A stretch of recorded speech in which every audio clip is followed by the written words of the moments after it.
Denny Hamlin and Kyle Larson have a relationship that goes beyond Cup Series competitors.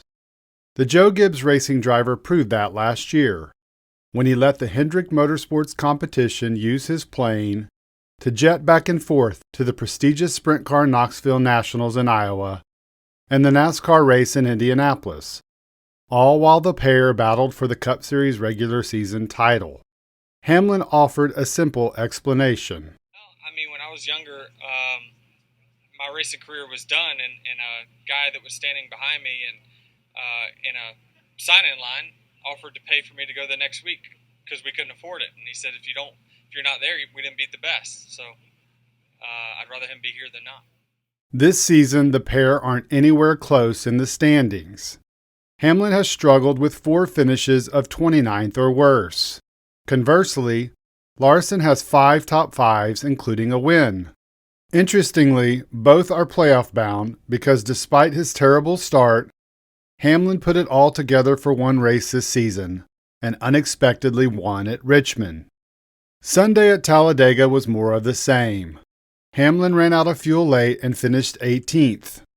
Larson was in contention for the win but finished 4th, which produced an incredible stat, his first top 5 on a superspeedway in 31 attempts. However, it's what happened getting to that final result that Hamlin made a point to call out on Twitter. Going through the tri-oval for the final time, Larson made an abrupt move up the track to get around race leader Erik Jones on the high side. The reigning Cup Series champ miscalculated and promptly slammed into Kurt Busch, escorting the number 45 for a hard hit into the outside wall. In a stroke of terrible luck for Hamlin's 2311 racing team, Busch careened off the wall and clipped teammate Bubba Wallace's right rear, sending him hard into the same wall seconds later. 2 fast cars destroyed. While Larson is undoubtedly one of the most talented Cup drivers, as 2021 proved, he's had more than his share of missteps this season. That was the 3rd such incident this year, where Larson ran another car hard into the wall, including his own teammate Chase Elliott at Fontana in the 2nd race of the year. Interestingly, Elliott was Larson's 2nd victim.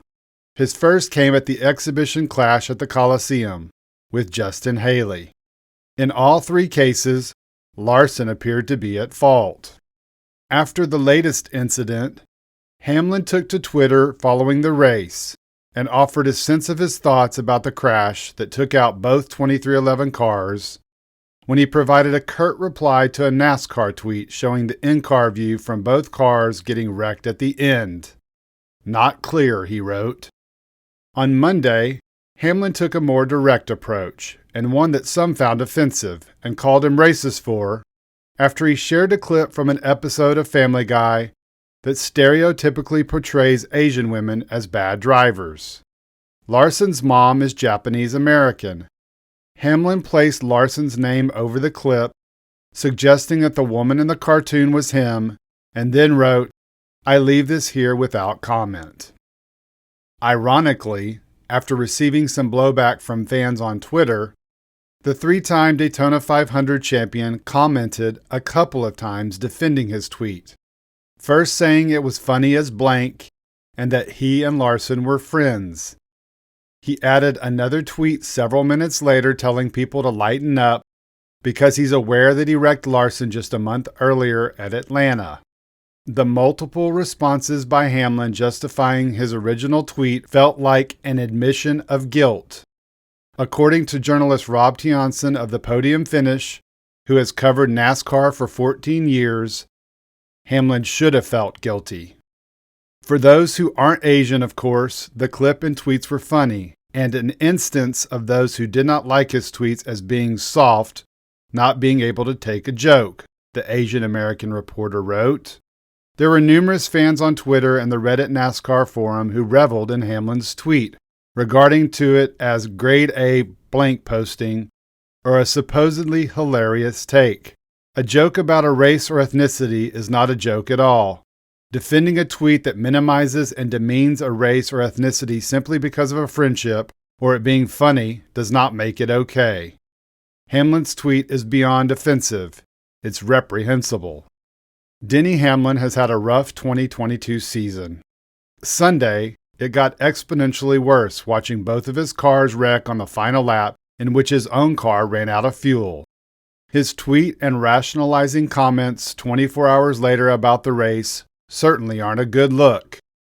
Larson likely won't be offended by the post, but some fans already are. If NASCAR is sincere about growing the sport through inclusion and diversity as it claims, then tweets like Hamlin's will be addressed.